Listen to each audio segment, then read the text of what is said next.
네, 오늘 하나님께서 우리에게 주신 말씀은 민수기 5장 11절부터 31절 말씀입니다. 민수기 5장 11절부터 31절 말씀입니다. 조금 말씀이 길긴 한데요. 그래도 우리에게 주신 말씀이니 우리가 또 힘내서 한 절씩 교독해서 읽도록 하겠습니다. 여호와께서 모세에게 말씀하여 이르시되 이스라엘 자손에게 말하여 그들에게 이르라. 만일 어떤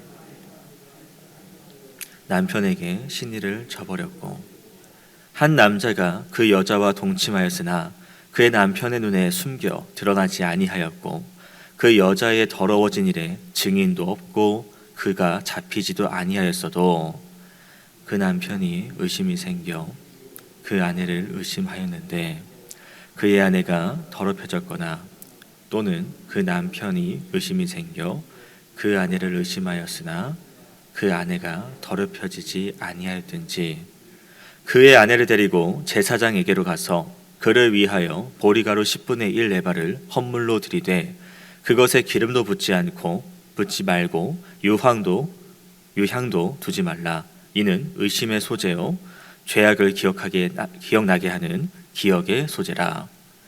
제사장은 그 여인을 가까이 오게 하여 여호와 앞에 세우고 토기에 거룩한 물을 담고 성막 바닥에 티끌을 취하여 물에 넣고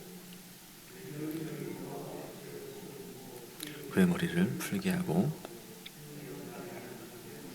곧 의심의 소재물을 그의 두 손에 두고 제사장은 저주가 되게 할 쓴 물을 자기 손에 들고 여인에게 맹세하게 하여 그에게 이르기를 네가 네 남편을 두고 탈선하여 다른 남자와 동침하여 더럽힌 일이 없으면 저주가 되게 하는 이 쓴 물의 해독을 면하리라.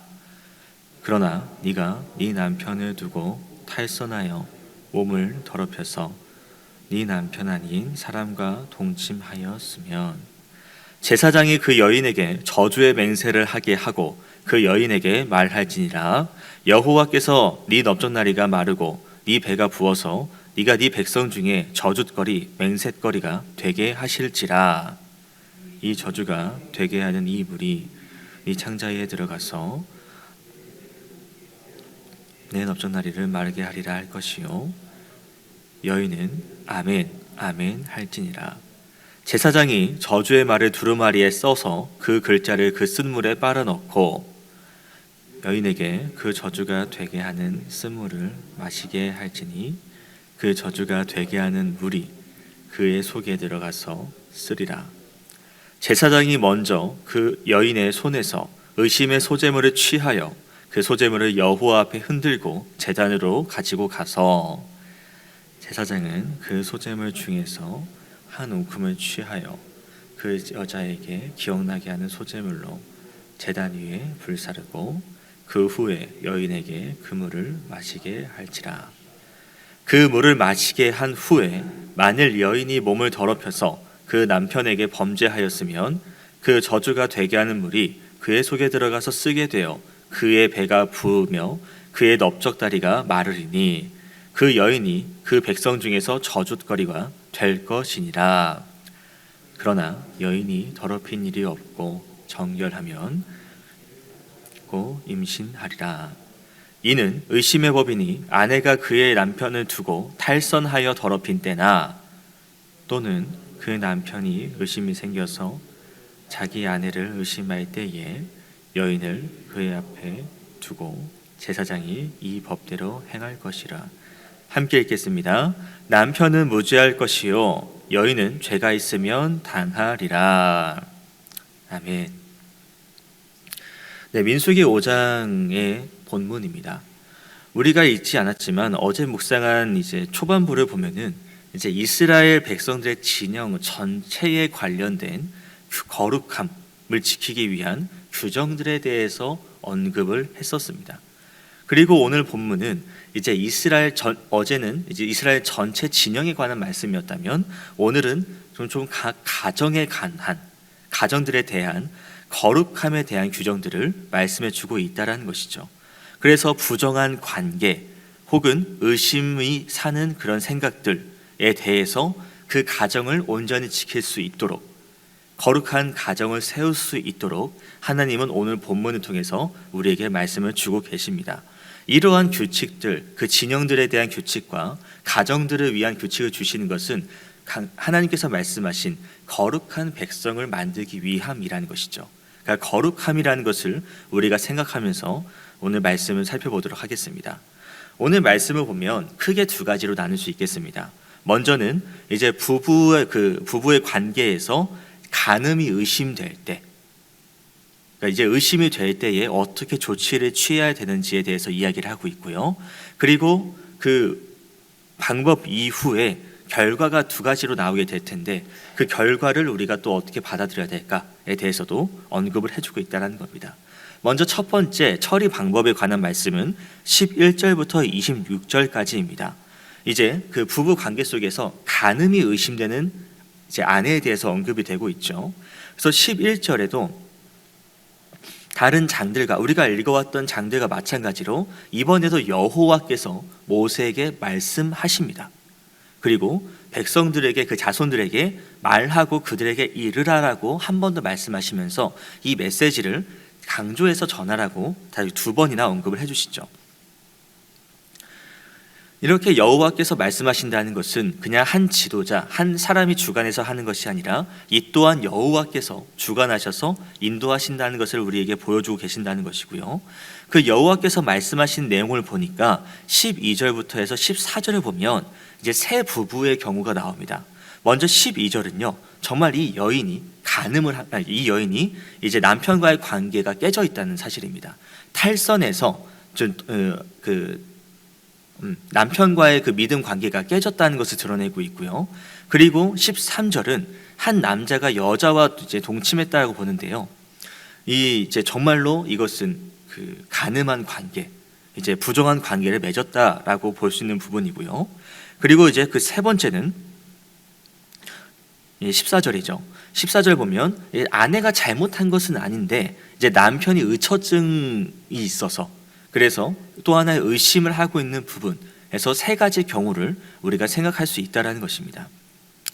근데 이제 잠깐 12절 먼저 다시 말씀을 드리면요, 이제 탈선이라는 말이 이제 정해진 선에서 벗어나는 거잖아요.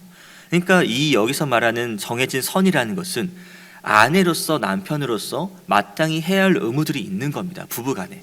근데 여기서 아내가 아내로서의 역할을 제대로 수행하지 않은 것이죠. 그래서 여기서는 이제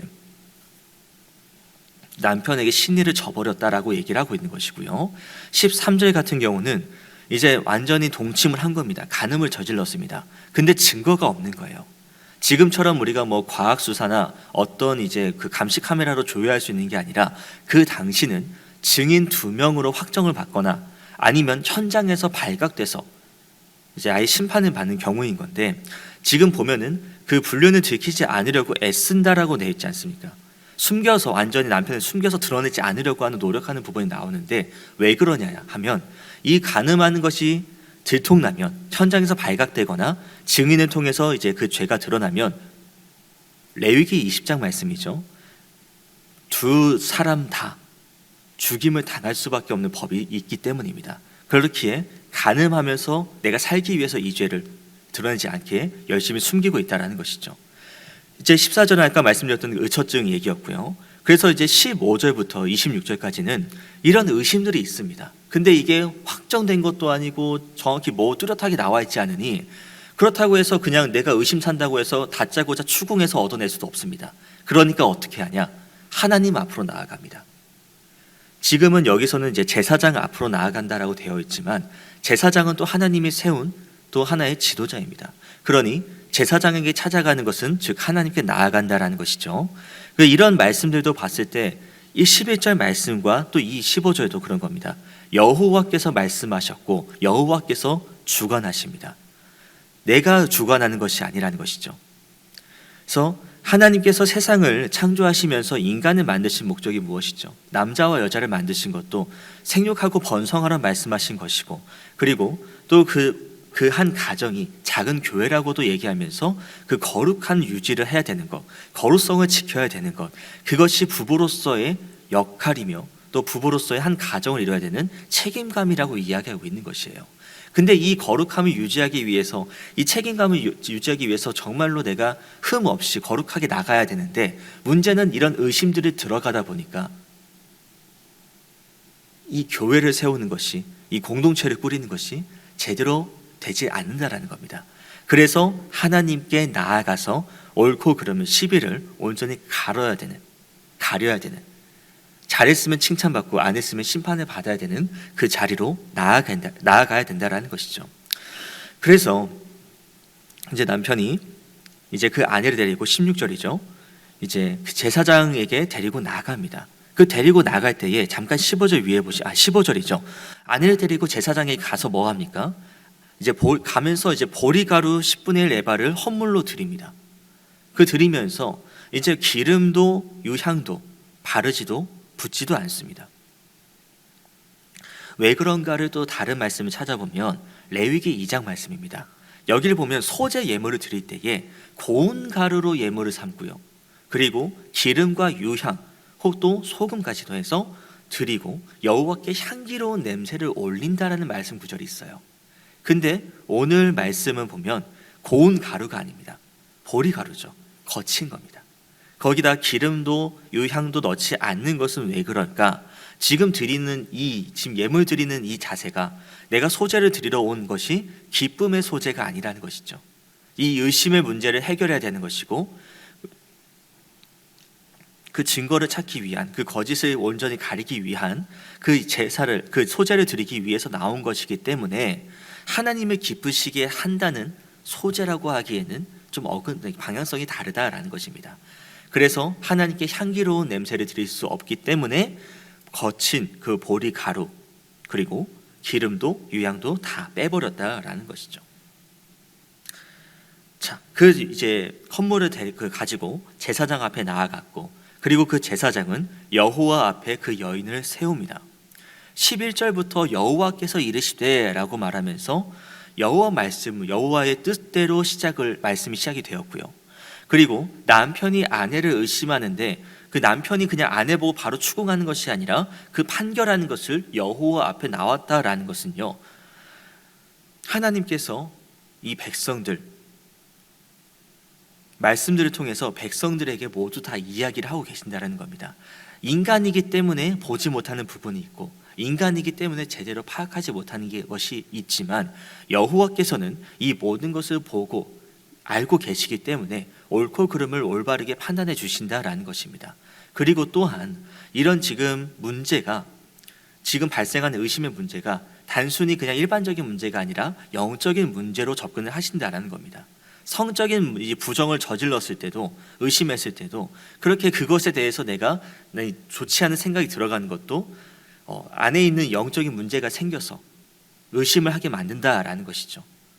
그러니까 하나님이 의심의 소재라고 성경이 기록하고 있고, 그리고 그 뒤에 기억의 소재라고 이야기를 하면서 왜 굳이 이것을 이야기할까라는 것을 생각을 해보면, 조그만 의심이 부부간에 생겨버리면 어떻게 되겠습니까? 저는 단순히 친구나 아니 그냥 이제 부자 관계에서도 그런 게 존재합니다. 조금이라도 의심이나 그게 개인적인 생각이 들어가 버리면 그냥 점점 더 싫어지는 거예요. 그냥 그 사람을 보고 그냥 그 사람만 봐야 되는데, 내가 안 좋았던 기억들이 들어가면서 괜히 또 그런 건 아닐까? 의심이 더욱더 강화된다라는 것이죠. 그러니까 그런 일들로 인해서 탈선이 아예 벗어나게 될까, 이 공동체가 깨어지게 될까 봐 하나님은 더 큰 의심이 생기기 전에 일단 내 앞으로 나아오라라고 오늘 말씀에서 보여주고 계신다라는 겁니다. 그러니까 이제 여인이 제사장을 통해서 하나님 앞에 섰습니다. 그리고 제사장은 17절에 어떻게 합니까? 이 토기 그릇에 물을 담아옵니다. 물을 담아와서 그리고 그 바닥에 있는 티끌, 이제 흙이죠. 그 흙을 취해서 물에 넣어버립니다. 거룩한 물에다가 흙을 넣는 것은 무슨 의미일까? 물은 원래 지저분한 것을 씻는 것이죠. 털어내는 것이죠. 그런데 흙을 넣었다라는 것은 그 거룩한 물을 반대 의미로 써버린다는 것입니다. 정결, 거룩한, 성결해지는 그 물이 아니라 심판의 메시지가 담겨진 물이라는 것이죠.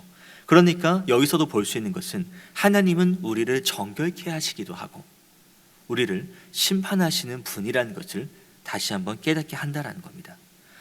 이런 것, 또 18절을 보시면 여인이 여호와 앞에 세워지고요, 머리를 풀게 제사장이 지시를 하는데, 머리를 푼다는 것은 뭡니까? 그 당시 히브리 사람들에게는 이 머리는 명예와 권위입니다. 근데 그들이 가장 슬플 때, 괴로울 때 이 머리를 풀면서 자신의 괴로운 마음을 드러내는 것이거든요. 그러니까 여인에게 이제 이 머리를 푼다는 것은 지금 너가 있는 이 선 자리가 너에게는 부끄러운 일이다, 너에게는 슬픔의 일이다. 지금 너가 이 자리에 서게 된 것은 남편에게 의심을 받았다는 것이고, 그리고 남편에게 의심받는 것뿐만 아니라 주변 사람들에게 너가 비난거리가 되었다, 너가 그만큼 지금 비참한 상황 속에 있다라는 것을 알아야 된다라는 것을 깨닫게 한다는 것이죠. 그리고 그 여인에게 이제 그 보리가루, 그 소재 제물을 들게 만듭니다. 이거 든다는 것은 내가 하나님께 판결받을 준비가 되었다라는 의미고요. 그리고 이제 제사장이 이제 그 티끌이 섞인 그 물을 들고 여인에게 맹세를 하게 합니다. 그 맹세가 이제 19절부터 나오는 내용인데요. 네가 이제 이 물을 마실 건데, 너가 정말 남편을 두고 의심받을 일을 했다면, 간음을 저지르지 않았다면 너는 아무 일도 일어나지 않을 것이다. 그러나 너가 남편 외에 다른 남자와 잠자리를 가졌고 남편에게 의심살 행동을 제대로 해버렸다면 하나님께서, 여호와께서 그 여인의 넓적다리가 마르고 배를 부어오르게 할 것이다. 이 물이 너에게 들어갔을 때 내 창자에 들어가서 배를 붓게 만들 것이다 라고 저주를 퍼붓습니다. 그리고 너는 백성들에게 저주거리, 맹세거리가 될 것이라고 말하면서 결국 그녀로 하여금 이스라엘 공동체 안에서 떠나가게 만들어버린다는 내용이 된다는 것이죠. 그러니까 이런 모든 것은 너가 의심받은 행동을 저질렀을 때라는 것입니다. 이 제사장의 선포는요, 앞서 얘기했던 공의의 하나님을 다시 한번 깨닫게 합니다. 하나님은 우리를 거룩하게도 정결하게도 하시는 분이지만 반대로 악에 대해서는 뚜렷하게 평가하시는 분이라는 것이에요. 이 저주의 내용이 얼마나 무섭습니까? 내용을 보시면 넓적다리가 마르고 배가 부풀어 온다는 것은 무슨 내용일까? 여성으로서의 기능을 못한다는 겁니다. 임신도 못하는 것이고요, 출산도 못한다는 것이에요. 거기다가 그 공동체에서 벗어나면 나홀로 살 수 있는 환경이 아닙니다. 특히 여인으로서는 더욱더. 근데 이 저주가 되고 맹세거리가 되면서 결국에 너는 이 공동체에 속할 수가 없을 것이다라는 이 메시지는요, 너무나도 심각한, 쉽게 받아들일 수 없는 저주의 내용이라는 것입니다. 그런데도 이 여인이 그것에 대해서 아멘이라고 말하는 것은요, 내가 정말 죄가 없다라는 그런 담대함일 수도 있겠죠. 난 죄를 저지르지 않았기 때문에 아멘이라고 말하면서 저는 그것에 동의합니다, 받아들이겠습니다. 그 저주를 받아들이겠다는 표현을 합니다. 근데 재밌는 점은 아멘 한 번만 하면 될 것을 왜 아멘 두 번을 말했을까요? 그래서 본문에는 나와 있지는 않지만 저주의 메시지가 나와 있잖아요, 그죠? 근데 28절을 보시면은 거기서 뭐라 되어 있습니까? 여인이 더럽힐 일이 없고 정결하면 해를 받지 않고 임신한다라는 말이 나옵니다. 그러니까 저주의 메시지만 주어지는 것이 아니라 이제 나와 있진 않아도 이제 제사장이 축복의 메시지도 주지 않았을까? 그래서 이 여인이 축복의 메시지에도 아멘이라고 말하고 저주의 메시지에도 아멘으로 답하지 않았을까라는 생각이 들었습니다. 그러니까 하나님께서 이렇게까지 또 심한 메시지를 말씀을 전해주시는 것은 그만큼 하나님 나라는, 하나님 백성이라면 이 죄악을 가까이 하지 말라라는 교훈을 주는 내용이라고 생각된다라는 것이죠. 이제 이렇게 아멘이라는 화답을 받고요, 그리고 이제 23절입니다. 제사장이 지금 자기가 한 말을 두루마리에 씁니다. 그리고 그 두루마리를 물에 빨아 넣습니다. 그리고 이것을 먹이기 전에 먼저 25절입니다. 여인의 손에서 그 여인이 갖고 있던 그 의심의 소재 그 보리가루를 가져가서 하나님께 흔들고 함께 제사를 드리고, 그리고 그것을 제단 위에 불사릅니다. 한 움큼을 취해서. 그 다음에 여인에게 와서 아까 흙 섞인 그 물을 마시게 합니다. 지금까지 이 과정들은요, 하나님께서 모든 것을 주관하신다는 것, 그리고 하나님이 공의의 하나님이라는 것, 그리고 하나님이 심판자시라는 것을 드러낸다라는 것입니다. 여기까지가 이제 부부 관계에서 의심이 있을 때에 어떻게 해야 되는지에 대한 방법을 이야기했습니다. 그리고 이제 27절부터는 이 방법들의 결과가 두 가지로 나오는데요. 27절입니다. 이제 여인이 물을 마셨습니다. 근데 이 여인이 범죄했다면 어떤 결과를 가져오냐? 배가 부어오릅니다. 그리고 넓적다리가 마릅니다. 백성들의 저주를 받습니다.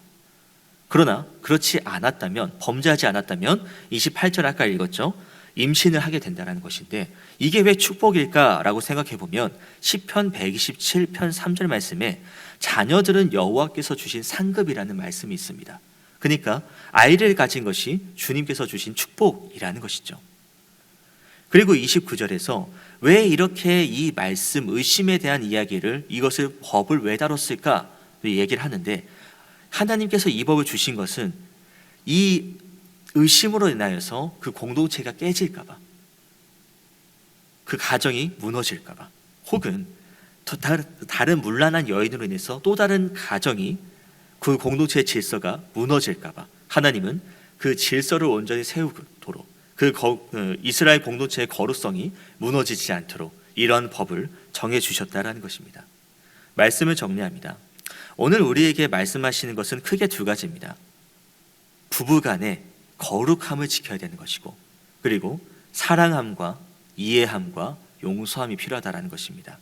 31절을 보면 이제 남편은 무죄고 여인, 이 말씀 좀 이상하지 않습니까? 남편이 막 의심하고 막 데리고 갔는데 남편은 무죄하답니다. 그리고 여인은 죄가 있으면 당한다고 이야기합니다. 좀 너무하지 않습니까?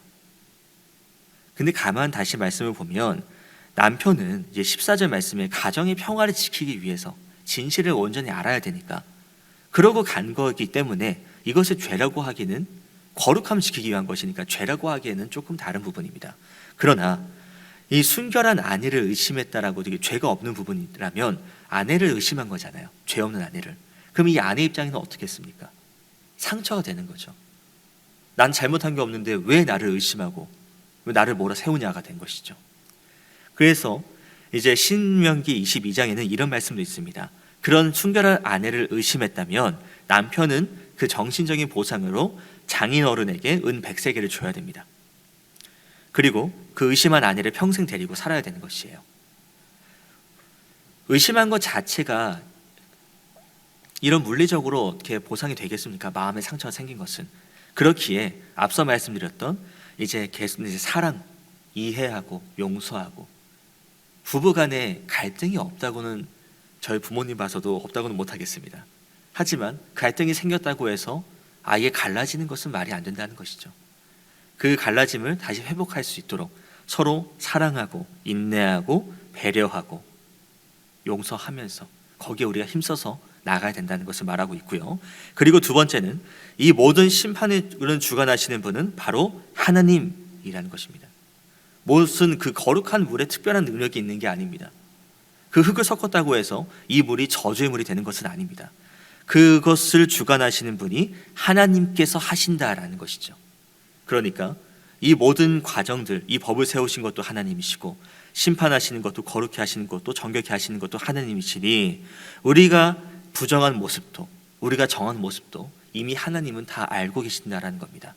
그렇기에 우리가 이 시간에 봐야 될 것은 내가 주님 앞에 정결하고 있는지, 아니면 내가 아직 정결하지 못한 부분이 있는지, 내 가정에서는, 내 주변 관계에서는 내가 아직 정결하지 못한 부분들이 있는가, 한번 가만히 생각해 보시면서 주님 말씀을 되짚어보는 그런 시간 되었으면 좋겠습니다. 개인적으로 말씀 묵상하시겠습니다.